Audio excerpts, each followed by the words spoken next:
Hello everyone. आज की इस वीडियो में हम कक्षा 9th का जो अभी अर्धवार्षिक परीक्षा का पेपर हुआ उसका कंप्लीट सॉल्यूशन करने वाले हैं, यानी उसको कंप्लीट हल करने वाले हैं। अगर आप अभी वीडियो में पहली बार विजिट कर रहे हैं तो चैनल को सब्सक्राइब करके और लाइक का बटन जरूर प्रेस करें। चलो बिना देरी किए अपने वीडियो की शुरुआत करते हैं। देखिए, जो अभी ये अर्धवार्षिक परीक्षा का जो पेपर हुआ था कक्षा 9th का, उसको मैं सरल करवा रहा हूँ। देखिए, पहला क्वेश्चन दे रखा है, निम्नलिखित में से ज्ञात करो कि कौन सा शांत दशमलव है। तो शांत दशमलव कौन सा होगा? ये होगा बी ऑप्शन हो जाएगा इसका। तो इसका ऑप्शन हो जाएगा बी, 4/5। क्यों होगा? क्योंकि इसका हर है वो 5 है, इसका हर 3 है और इसका हर भी 3 है। तो शांत दशमलव के लिए किसी भी संख्या का दशमलव वो जो हर होता है ना, वो 2 या 5 के रूप में होना जरूरी है। फिर दूसरा क्वेश्चन है, समीकरण x + 2y = 4 का हल है। तो इसका हल देखने के लिए आपको 4 ऑप्शन दे रखे हैं। इनमें से पहला ऑप्शन रख के देखते हैं।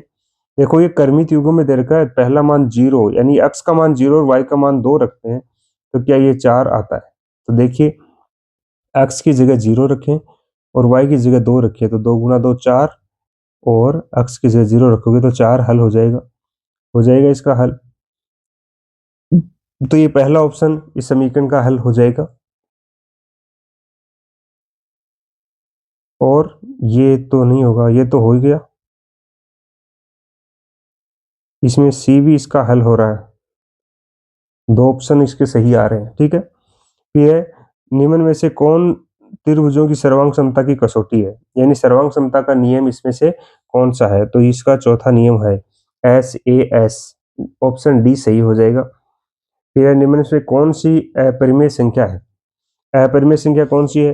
देखो, ये 4 का वर्गमूल 2 होता है, 9 का 3 होता है, तो इसका तो आंसर हो जाएगा 2/3। ये वर्गमूल से बाहर आ जाएगी। तो इसमें देखो, 12 में 3 का भाग 4 बार जाएगा, 4 का वर्गमूल 2 होता है, ये भी परिमेय संख्या है। 81 का वर्गमूल 9 होता है, लेकिन √7 का वर्गमूल नहीं होगा, तो इसका ऑप्शन सी सही हो जाएगा। तो ये हो गया। फिर है नेक्स्ट क्वेश्चन, बहुपद दे रखा है 4x⁴ प्लस 0x⁴। इसमें क्या पूछा है? बहुपद की घात पूछी है। तो देखो, अक्स की अधिकतम घात देखनी, कितनी दे रखी है? 4। तो इसका करेक्ट आंसर ए हो जाएगा। ठीक है, नेक्स्ट क्वेश्चन है, दी गई आकृति में POQ एक सरल रेखा है, तो अक्स का मान क्या होगा? देखो, ये POQ एक सरल रेखा है, तो ये पूरे तीनों कोणों का योग कितना होगा? 180 डिग्री होगा। कितना होगा? 180। तो देखो, इनको अगर जोड़ेंगे तो बराबर 180 लिखेंगे। फिर क्या करेंगे? 180 में से 40 अपन घटा देंगे तो कितना बचेगा? 140। यानी 4x और 3x जोड़ोगे तो 7x = 140 बचेंगे। तो x का मान निकालेंगे तो 140 और ये 7 भाग में आ जाएगा, तो यानी 7 का भाग 14 में जाएगा 2 बार और 0, यानी 20 डिग्री आ जाएगा। तो इसका करेक्ट आंसर हो जाएगा ए। ठीक है, ABCD एक समचतुर्भुज है जहां कोण ACB = 40 डिग्री है, तो कोण ADB क्या होगा? तो ADB है वो ACB का सम्मुख कोण होगा, और समचतुर्भुज के सम्मुख कोण क्या होते हैं? बराबर होते हैं। तो इसमें भी ऑप्शन क्या हो जाएगा? ए सही हो जाएगा। नेक्स्ट क्वेश्चन है, एक ठोस के आयाम होते हैं। तो देखो, ठोस के आयाम होते हैं 3। कौन से? लंबाई, चौड़ाई और ऊंचाई। बिंदु दे रखा 0, -3 स्थित है। देखो, x का मान 0 है, y का मान प्लस का हो चाहे माइनस का, अगर x का मान 0 है तो वो बिंदु हमेशा y अक्ष पर स्थित होता है। ठीक है, और अर्धवृत्त का कोण होता है, अर्धवृत्त में बना कोण हमेशा समकोण होता है, यानी 90 डिग्री का होता है। ठीक है, अगला क्वेश्चन है, देखो 2 नंबर क्वेश्चन है, रिक्त स्थानों की पूर्ति करनी है। आपको 2 व्यंजक दे रखे हैं, बहुपद दे रखे हैं, उसमें x² की घात पूछ रहा है। तो x² की घात, तो यहाँ पे x की घात 1 है, यहाँ पर भी x की घात 1 है, तो गुणा करोगे तो x की अधिकतम घात होगी कितनी? 2 होगी। 0 1 क्या है? परिमेय संख्या भी है, पूर्ण संख्या भी है। 0 एक पूर्ण संख्या है। कौन सी संख्या होगी? पूर्ण संख्या, क्योंकि परिमेय और पूर्णांक संख्या होने से पहले 0 एक पूर्ण संख्या होती है। बिंदु 1, -1 चतुर्थांश में स्थित है। देखो, 1, -1 है ना, वो कौन से चतुर्थांश में आएगा? जैसे अपन ऐसे x अक्ष और y अक्ष खींचते हैं, इस साइड में देखो x के मान प्लस के होते हैं और यहाँ पे नीचे y के मान माइनस के होते हैं, तो इसमें आ गया। और ये चतुर्थांश होता है 4 नंबर। कौन सा हो जाएगा? चतुर्थ चतुर्थांश में होगा। कौन से में होगा? चतुर्थ में। फिर दे रखा है यदि 3, a समीकरण का हल हो तो a का मान क्या होगा? तो इसका मतलब है 3 और a को x और y की जगह आपको रखने। तो क्या हो जाएगा? 2 गुणा 3 प्लस 3 गुणा a बराबर 12। तो 12 में से 2 को 3 से गुणा करोगे 6, 6 को 12 में से घटाएंगे तो 6 बचेंगे। तो 3a बराबर 6। अब a का मान निकालेंगे तो 3 का 6 में भाग लगा देंगे तो 2 आ जाएगा। कितना आ जाएगा? a का मान 2 आ जाएगा। फिर है दो कोणों का योग 180 डिग्री हो तो वे कोण होते हैं समपूरक। कौन से होते हैं? समपूरक। फिर है यदि दो रेखाएं एक दूसरे को प्रतिच्छेदित करती हैं तो शीर्षाभिमुख कोण है वो क्या होते हैं? बराबर होते हैं। शीर्षाभिमुख कोण है वो बराबर होते हैं। समान भुजाओं वाले दो वर्ग क्या होते हैं? सर्वांगसम होते हैं। क्या होते हैं? सर्वांगसम होते हैं। और एक समांतर चतुर्भुज के विकर्ण एक दूसरे को समद्विभाजित करते हैं। समद्विभाजित करते हैं। नेक्स्ट क्वेश्चन है क्वेश्चन नंबर 3। इसमें देखो अति लघु सवाल दे रखे हैं, इनको सरल करना है। 2 की घात 2/3 और 3 की 2 की घात 1/2, इनके बीच में डॉट लगाओ, इसका मतलब ये दोनों गुणा में है। क्या करेंगे? आधार समान है, ये नीचे वाली संख्या आधार कहलाती है, ऊपर वाली घात कहलाती है। आधार समान है, दोनों गुणा में लिखे हैं तो घात जुड़ जाती है, तो 2/3 और 1/3 जुड़ जाएंगे। अगर इनको जोड़ेंगे तो देखो एलसीएम लोगे तो 3 आएगा, तो यानी 2 की घात हो जाएगी 3/3 और 2 की घात 3/3 का मतलब 2 की घात 1 और 2 की घात 1 का मतलब आंसर आपका 2 आ जाएगा। ठीक है। फिर है बहुपद दे रखा 2 minus x square plus x की घात 3 में एक्स स्क्वायर का गुणांक लिखो। एक्स स्क्वायर का गुणांक लिखना, इसका मतलब एक्स स्क्वायर के गुणा में यहाँ क्या लिखा हुआ देखो, कोई अंक दिख रहा है आपको? नहीं है, तो यहाँ पे -1, माइनस का चिन्ह तो है ही, इसलिए एक्स स्क्वायर का गुणांक है वो कितना हो जाएगा? -1 हो जाएगा। फिर है बिंदु -5, 12 की अक्ष से दूरी। अक्ष से दूरी पूछी है तो अक्ष तो पहला मान होता है ना, इससे दूरी पूछी है तो कितनी आ जाएगी? 12 इकाई। कितनी आ जाएगी? 12 इकाई। फिर है x -4 -y बराबर 0 में ABC का मान पूछा है। तो ABC का मान निकालने के लिए आपको जैसे x -y -4 बराबर 0 ऐसे लिख सकते हैं समीकरण को। और इसको अपन अगर ax plus by plus c बराबर 0, ये होती है रैखिक समीकरण। इससे तुलना करें तो a का मान देखो, यहाँ x के साथ में कोई मान नहीं है तो a का मान 1, y के साथ में यहाँ कितना है? कोई अंक नहीं है तो -1, माइनस का चिन्ह है। और c का मान कितना हो जाएगा? -4। तो ये आ जाएंगे ए बी सी के मान। ठीक है। नेक्स्ट क्वेश्चन, रेखाखंड किसे कहते हैं? अगर दो बिंदु हैं, इनको अपन मिला देते हैं तो उनका जो आकृति बनती है वो क्या कहलाती है? रेखाखंड कहलाती है। फिर नेक्स्ट क्वेश्चन है यदि ए बी बराबर क्यू आर, बी सी बराबर पी आर और सी ए बराबर पी क्यू हो तो त्रिभुज ए बी सी के सर्वांग सम कौन सा त्रिभुज होगा? देखो इसमें मैं आपको यहाँ पे बना के दिखाऊं, जैसे ये बना दिया त्रिभुज ए बी सी।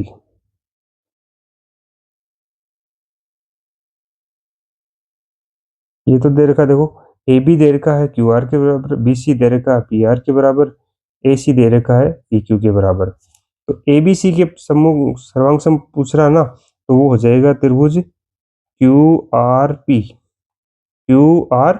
क्योंकि एक बी के बराबर क्यू आर है, बी सी के बराबर आर पी है, तो ये होगा क्यू आर पी। क्यू से शुरू हो जाएगा ये। ठीक है। नेक्स्ट क्वेश्चन है एस एस एस सर्वांग सम नियम लिखिए। तो एस एस का मतलब क्या होता है? भुजा, साइड, यानी भुजा भुजा भुजा नियम क्या है? यानी कोई दो त्रिभुज दे रखे हैं और उनकी तीनों भुजाएं परस्पर क्या हो? बराबर हो, तो वे दोनों त्रिभुज क्या होते हैं? एस एस एस नियम से सर्वांगसम होते हैं। ये जो क्वेश्चन दे रखा है, चक्रीय चतुर्भुज को परिभाषित कीजिए। तो चक्रीय चतुर्भुज की परिभाषा लिखनी है। तो क्या होता है चक्रीय चतुर्भुज? वह चतुर्भुज जिसके चारों शीर्ष इसी वर्त की परिधि पर स्थित होते हैं वो क्या कहलाता है? चक्रीय चतुर्भुज कहलाता है। तो ये इसकी परिभाषा हो जाएगी। फिर नेक्स्ट क्वेश्चन है, इस आकृति पे आधारित है। देखो पी क्यू आर कोण है वो 100 डिग्री दे रखा है और पी क्यू आर ओ केंद्र वाले वृत्त पर स्थित बिंदु दे रखे हैं। तो आपको पूछा है कोण ओ पी आर, ये कोण पूछ रहा है आपको, ठीक है। तो ये कोण निकालने के लिए आपको सबसे पहले केंद्र पे कोण निकालना पड़ेगा। तो देखो पी आर है ना ये चाप, इसके द्वारा केंद्र पे बनाया गया कोण और ये परिधि पे बनाया गया कोण, इनमें एक संबंध होता है।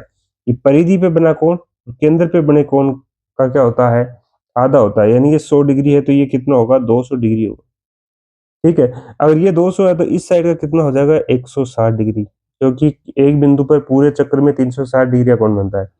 अब ये त्रिभुज बन रहा है पी ओ आर, इसके तीनों कोणों का योग 180 होगा और ये वृत्त की क्या है, त्रिज्या है। तो ये दोनों क्या बराबर है और बराबर भुजाओं के सम्मुख कोण क्या होते हैं, हमेशा बराबर होते हैं। तो ये 160 हो गया, टोटल 180, तो 20 बच गया, 20 में से ये भी 10 और ये 10, यानी ये कोण जो अपन को पूछा ना, ये इस कोण का मान कितना आ जाएगा, 10 डिग्री आ जाएगा। कितना आ जाएगा, 10 डिग्री। फिर है नेक्स्ट क्वेश्चन नंबर 4, इनको सरल करना है। तो सरल कैसे करेंगे, दोनों अलग अलग है, आपस में गुणा करना है इनको, ठीक है। गुणा करेंगे तो इसका आंसर आ जाएगा। फिर है सरल कीजिए। यहाँ पर भी देखो ये घात वाला सवाल अभी किया था अपन ने, यहाँ पे घात समान है आधार अलग है, तो क्या होगा, घात समान है तो आधार आपस में गुणा हो जाएंगे, 7 8 56 और घात कितनी लग जाएगी, 1/2, ये इसका आंसर हो जाएगा। फिर है निम्नलिखित बिंदुओं का कार्तीय तल में स्थान निर्धारित कीजिए। कार्तीय तल में इनको लिखना है और इनको लिखना मैं अगले क्वेश्चन में बता ही देता हूँ। अभी देखो बिंदु -5, -7 के लिए निम्न का उत्तर दीजिए। अक्ष निर्देशांक कितना है, पहले लिखा होता वो -5।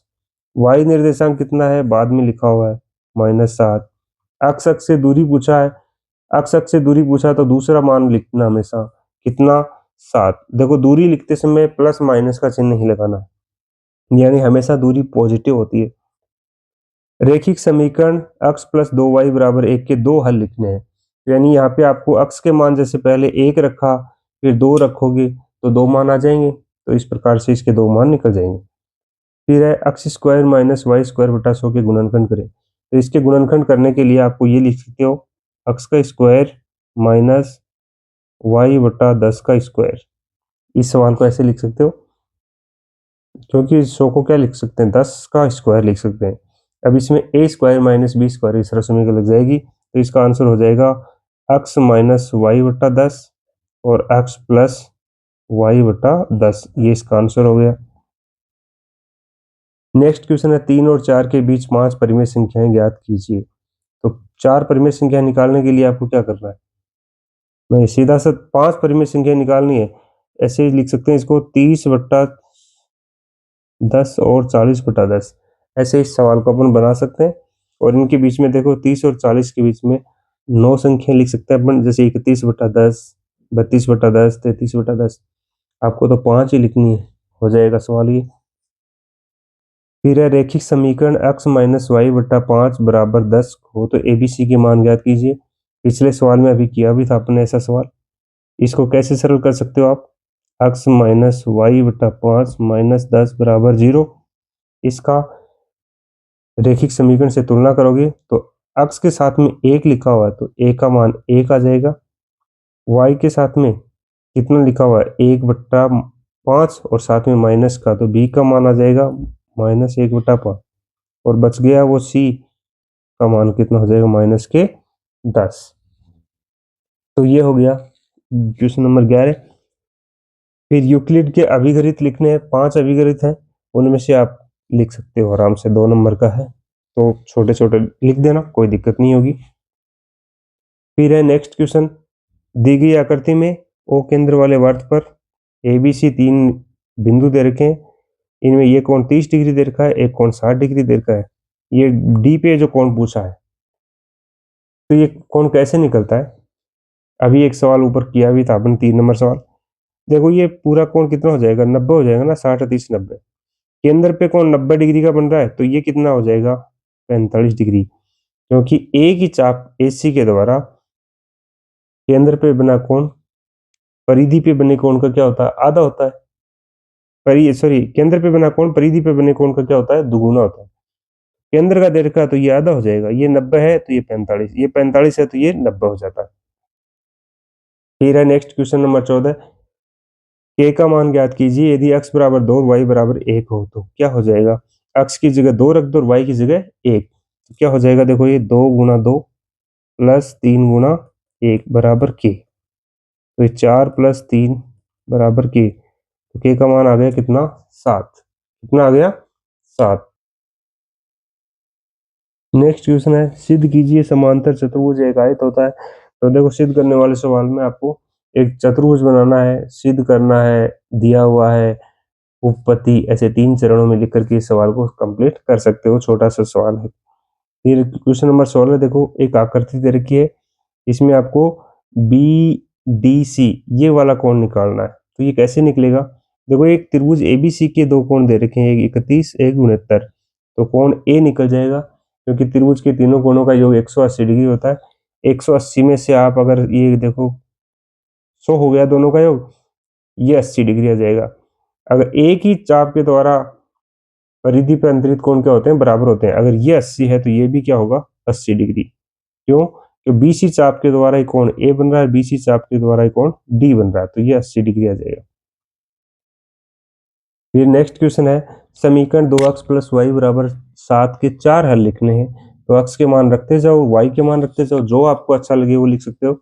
जैसे देखो एक हल में आपको निकाल के दिखाता हूँ। जैसे x का मान 1 रखते हो, 2 गुना 1 प्लस वाई बराबर 7, तो 2 गुना 1 2 प्लस वाई बराबर 7, तो वाई बराबर कितना आ जाएगा, 7। 2 को 7 की तरफ भेजेंगे तो माइनस, और 7 में से 2 गए तो 5, ये आ गया।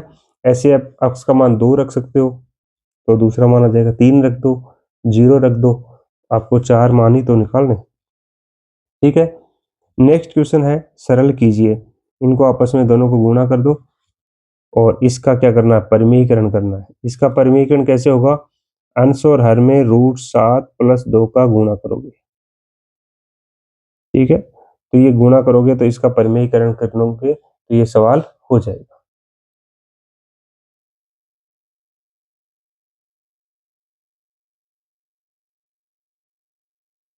फिर है नेक्स्ट क्वेश्चन, चित्र को देखकर निम्नलिखित को लिखिए। देखो आपको ये जो चित्र दे रखा है इसमें लिखना है, बी के निर्देशांक लिखने हैं। बी यहाँ पे है, पिछला सवाल आया भी था, मैं अभी उसको स्किप किया था कि मैं आगे बताता हूँ अभी, वो देखो इससे समझ जाओगे आप, इसी पे आधारित सवाल वो था। बी के निर्देशांक कितने होंगे, देखो एक्स के मान कितना है यहाँ पे, -5, वाई का मान कितना है 2, तो इसके मान हो जाएंगे -5,2। ठीक है। ऐसे ही सी के निर्देशांक पूछ रहा है, तो सी कहाँ है, देखो ये रहा। यहाँ पे x का मान कितना है 5, y का मान -5, तो ये हो जाएगा 5, -5। पहले x का मान लिखा जाता है, बाद में y का। फिर निर्देशांक -3, -5 द्वारा पहचाना गया बिंदु कौन सा, देखो -3 और -5 द्वारा E हो जाएगा। कौन सा बिंदु हो जाएगा, E। निर्देशांक 2, -4 द्वारा पहचाना गया बिंदु, x का मान 2 है प्लस का, ये रहा, y का मान -4, इसका आंसर होगा जी। कौन सा हो जाएगा, जी। बिंदु डी का भुज है, डी का भुज कितना है, यानी x का मान 6, कितना हो जाएगा 6। फिर है बिंदु एल के निर्देशांक, एल कहाँ लिखा हुआ, देखो ये रहा, एल है वाई एक्स पे लिखा हुआ है, तो इसके निर्देशांक कितने हो जाएंगे, x का मान 0, y का मान 5। बिंदु एच की कोटि, एच देखो ये रहा, एच की कोटि यानी y का मान कितना है, -3, -3। बिंदु एम के निर्देशांक, एम कहाँ लिखा हुआ है, देखो ये रहा, x का मान तो -3, y का मान 0, तो ये हो जाएगा -3, 0। देखो सिंपल सा सरल है सवाल है। इसमें अगला सवाल देखिए,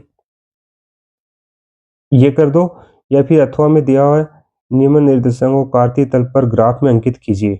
इसमें आप ग्राफ में ये सवाल इनको लिख सकते हो, जैसे ये लिखे हैं वैसे ही। ठीक है। फिर नेक्स्ट क्वेश्चन है निम्नलिखित के गुणनखंड कीजिए। तो इसके दोनों के गुणनखंड करने हैं।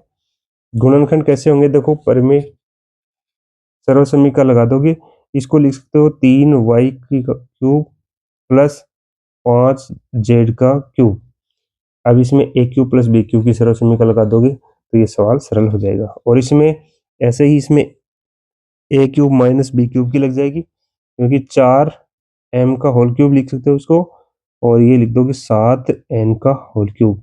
इसमें माइनस वाली और इसमें प्लस वाली सरल समीकरण लगानी है। वो क्या होती है, A cube plus B cube बराबर होता है ए प्लस बी कोष्टक में A square plus B square minus A B. ये सरल समीकरण, या फिर इसके गुणनखंड कर सकते हो। इस प्रकार से अपना ये चैप्टर है वो कंप्लीट हो जाता है। इस प्रकार ये जो पेपर है पूरा अपना कंप्लीट हल हो गया। और फिर कल मिलते हैं नेक्स्ट वीडियो में, और आपके लिए ही बड़े दमदार सवाल लेकर के आएंगे। ठीक है, मिलते हैं नेक्स्ट वीडियो में। धन्यवाद। जय हिंद, जय भारत।